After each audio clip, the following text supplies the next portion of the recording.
Добрый вечер всем. Good afternoon, everybody.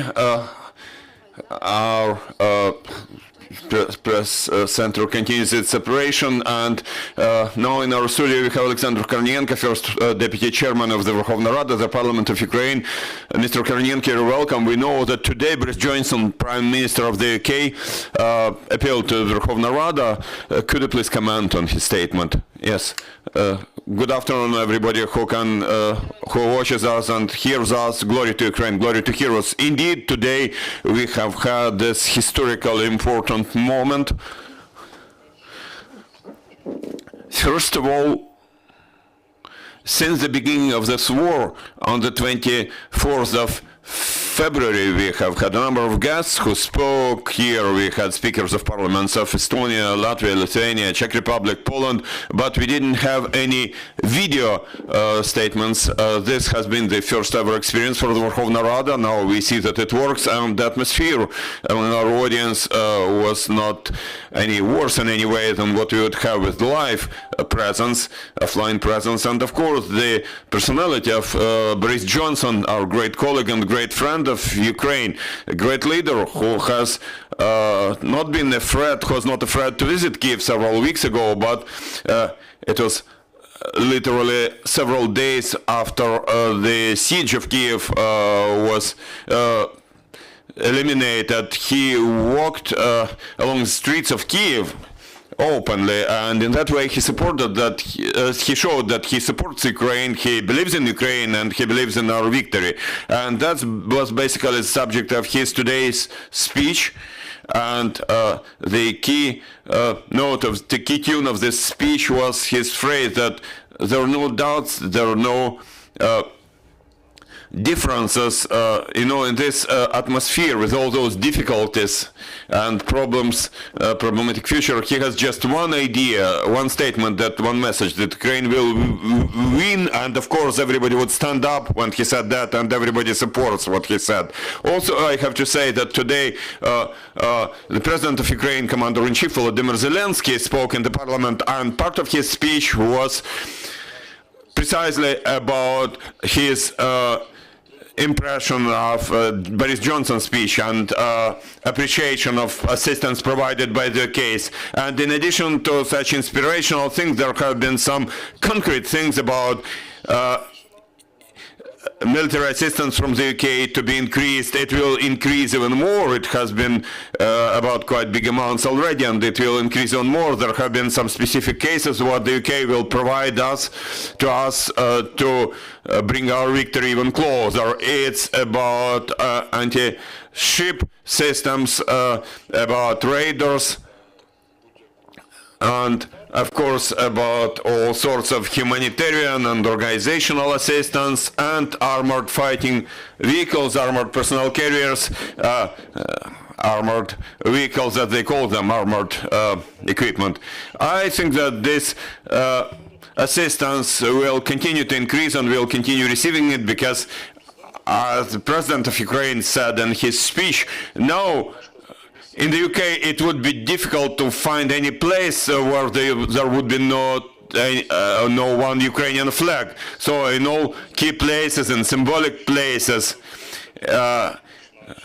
and with all those important symbolic characters, from musicians to actors to opinion leaders to politicians, and of course Her Majesty the Queen Elizabeth II, everybody supports Ukraine, supports us in our fight, and Boris Johnson is personalizing this understanding that this support from the UK will increase even more, and it inspires us as politicians, as parliamentarians, parliament members, and I think it will further inspire our nation for that resistance, for that victory which we have been creating now in this war waged by Russian Federation. Again, based on Boris Johnson's opinion, we can say that of course this war has not been motivated in any way, but he also said that this war has not been well thought of by Russia because they entered the war which will not end well, which will end in a very bad way for them. Thank you, Mr. Kornienko. Speaking about the economic side of the war, we understand that the Verkhovna Rada has been faced with new challenges. It's about restoration of cities. What are the priorities in this area? We have been working a lot with the government. Indeed, the government, the cabinet of ministers, has a lot of tools at the moment to implement something. We saw that decision recently, whereby in several days, it's about fuel. In several days we'll have some price changes, but it will be possible to purchase fuel. At the very beginning of martial law, we implemented very strong tax and customs reform, and most of the categories of goods have been free of customs duties, and many businesses will be able to work under unified tax, 2%. There are some fine nuances, of course, that will be difficult for big businesses, but for most businesses, this system will fit them well. But we have to understand that there are those processes about engaging, getting funding from our partners, and the Parliament, the Verkhovna Rada, has been involved in those quite a lot. Our Parliament members travel around the world. It's about diplomacy. They travel, starting from our neighbors. We will have several delegations to those countries where we have the highest numbers of displaced persons, Poland, Baltic countries, Romania. We understand that there are many Ukrainians, there are a lot of Ukrainians, and there are a lot of problems about their presence there. And on the other hand, we continue discussions with our colleagues and share with them information about the economic situation in Ukraine and Ukraine's needs for assistance. We know what we need, and it was publicly announced by our Minister of Finance and our Prime Minister when they visited the United States. Of course, now the world tries to help, the whole world tries to help us in various ways. Of course, it's also about access to those frozen assets of Russian Federation. It's not that simple and easy, but this story also develops at its own pace, and sooner or later we believe it will work. Now about the restoration of our cities, rebuilding of our cities. We hear from various countries some information about their willingness to participate in the restoration of various towns and villages. Do we have anything in the Verkhovna Rada about this process? Yeah, we have a draft law. We haven't considered it today.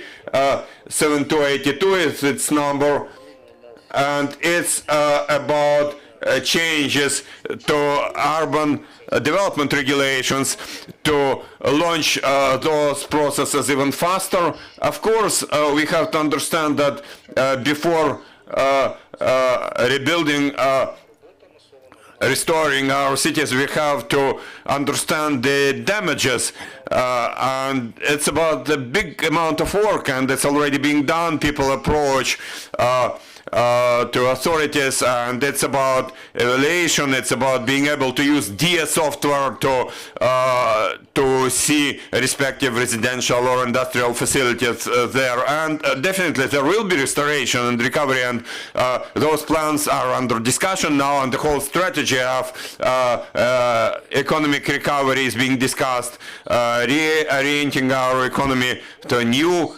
areas, new sectors. We have been discussing it a lot now, and of course one of important stages here on this way will be our Euro integration, and we expect that we will receive that status, will become a candidate for the EU in the summer, and based on that we will continue sorting out economic issues. About particular examples, yes, there have been a number of those, and Boris Johnson mentioned the UK's attention to Kiev and outskirts of Kiev, Oblast, we understand that it has suffered a lot. Also, there has been that initiative from Estonia. They're much interested in Zhytomyr Oblast, and soon they will start doing something.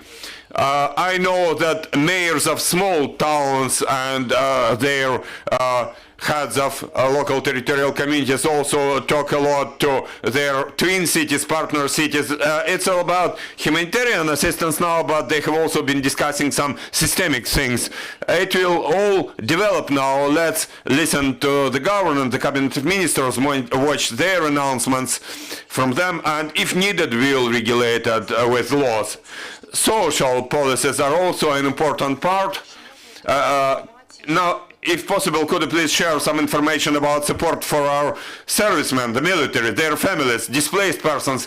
Have there been any steps, any developments already to motivate our displaced persons who have been abroad to come back to Ukraine? At the moment, you know, this issue needs some gradual steps. We have some internally displaced persons, and unfortunately some of them don't have any home anymore. Their homes have been destroyed, or they cannot return to where they left from. Of course, those are more urgent issues, because we understand, of course, that there are also problems for our displaced persons who are in Europe, in particular with their accommodation. But there, at least, there has been some support, including support based on EU funding to a varying extent in various European countries. But we also work on developing that support in Ukraine. We have implemented some mechanisms whereby employers would employ people, those internally displaced persons in western regions of Ukraine, and they will get compensation from the government for each job created. Also, recently, we increased the amount of assistance to be received by people, that 6,500 hryvnias. We added a number of oblasts, a number of people. I think the cabinet of ministers made that decision yesterday. And of course, the military have already received some payments. Those payments have already been increased quite a lot, especially for those involved in combat actions. And even in the second half of April, we have already adjusted a lot of things. We had some technical problems sometimes where people would not receive that assistance. We have already regulated and adjusted it. Now we have been working towards not only armed forces of Ukraine, but also their colleagues in combat, like the National Guard and State Emergency Service. All those people deserve those social guarantees, and we will continue working on those. Now the Cabinet of Ministers has two big tasks in the financial area. The first one is about the armed forces and about proper functioning of our army and all its units, and it's about social payouts, pensions and salaries to those financed from public budgets. All those payments are being made, and capital expenditure is about restoration, but now it's more about temporary things like bridges, some roads which have been which we need to recover logistics to bring it back to normal. Mr. Kornienko, recently the Verkhovna Rada of Ukraine passed the law about prohibition of activities of, say, pro-Russian political parties, and it was accepted by the public in a very positive way, but we understand that now there have been some difficulties with local authorities, local self-government, because there was a high percentage of deputies from those parties. Has there been any solution?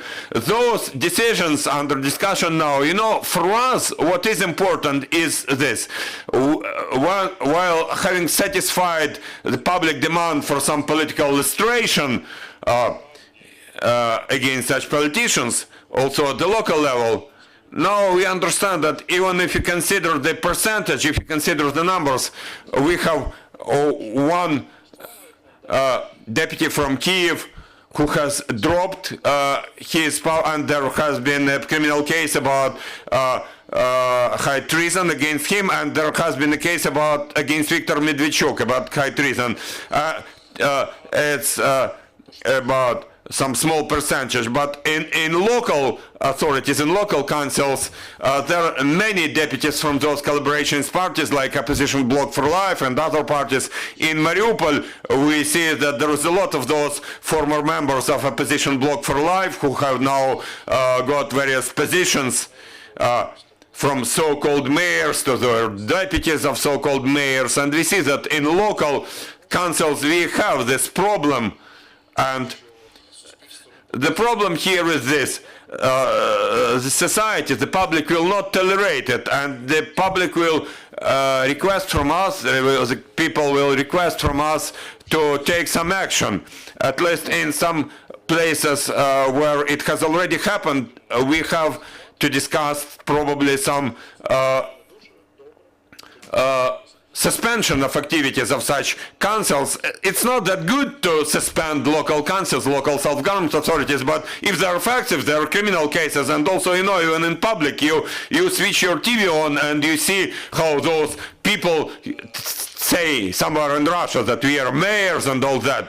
At the same time, we have to maintain the legitimacy of those local councils on in territories which have not been occupied. We have about 40 councils of various levels in cities, towns, villages and oblasts, where if you remove members, if you remove deputies from Opposition Bloc for Life and Shari's party and other those prohibited parties, we'll have a problem with making decisions because there are certain quorums levels established by law to make certain decisions in those authorities. So we are now developing some model to maintain the rights of those local self-government authorities, and at the same time to satisfy the public demand for elimination of those deputies at the local level, because we understand that they have already brought a lot of bad things. There are many approaches, many mechanisms which are under discussion now, but you have to understand that those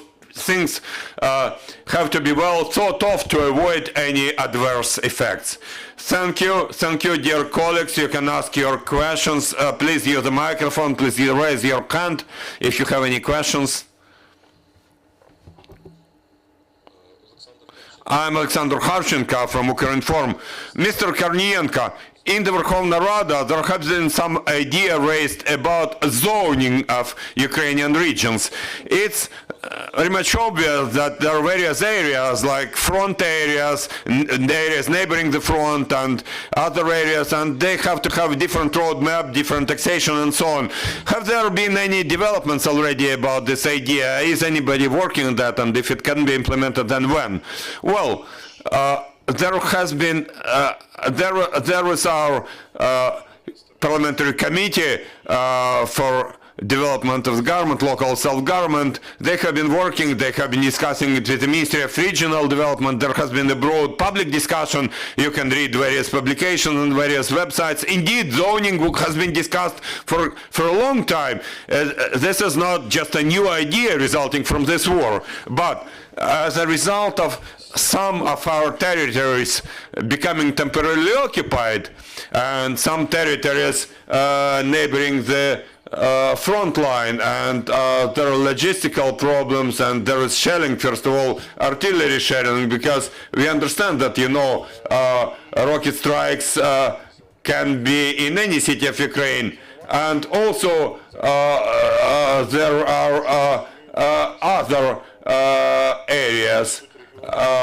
And we understand that this idea of zoning may be relevant because we may get some regions being more successful in economic terms and some regions that would require some support. Previously we had that practice of so-called flattening, leveling. We had some capable communities and less capable communities, and those capable communities would help incapable ones. Some money would be taken from those capable ones and redistributed to less capable communities. Now we may get even oblasts or provinces which only have incapable communities. We have to resolve it. Also, on the other hand, in some areas with a better economic climate, with better investment climate, we could discuss some incentives for businesses to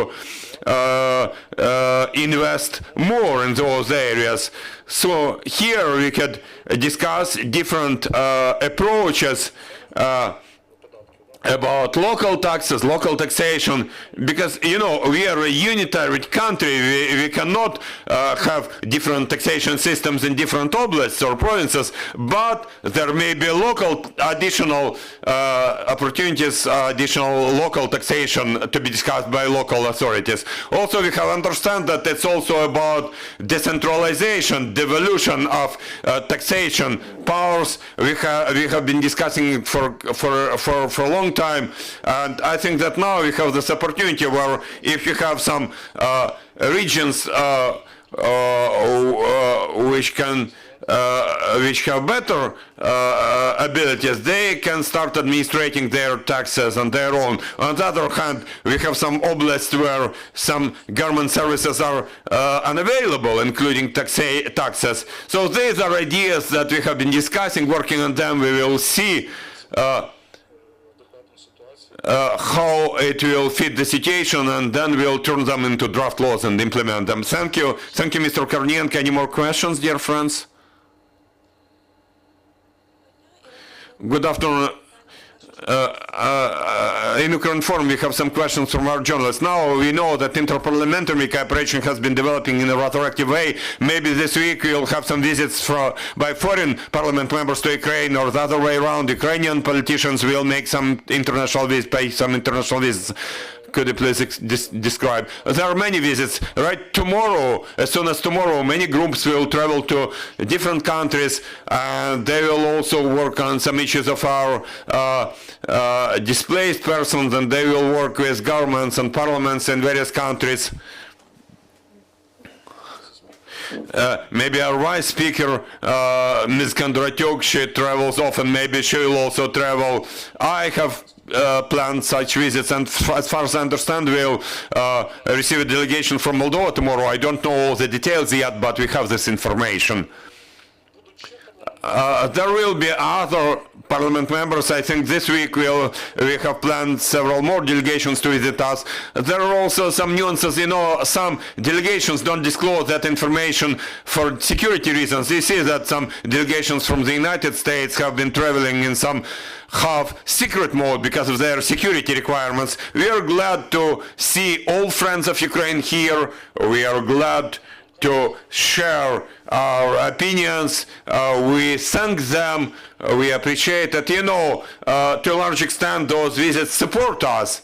They are of supportive nature. Of course, if they visit Kiev, then we ask our colleagues to share our pain from what we have seen in the suburbs of Kiev. No one has refused it as yet. Unfortunately, those are, you know, there are those images which finally persuade many people about what is this war about, that this is the war against lay people, against Ukrainians. And after such trips, parliaments make decisions about recognizing those events as genocide against the Ukrainian people, and we expect that it will continue and the world will be with us due to such visits. Thank you, Mr. Kornienko. Thank you for joining us. Thank you for finding time to join us. Thank you, friends. Stay with us, and in literally 5 minutes we'll have our next briefing, and there we'll discuss fighting the sexual violence. So please stay with us.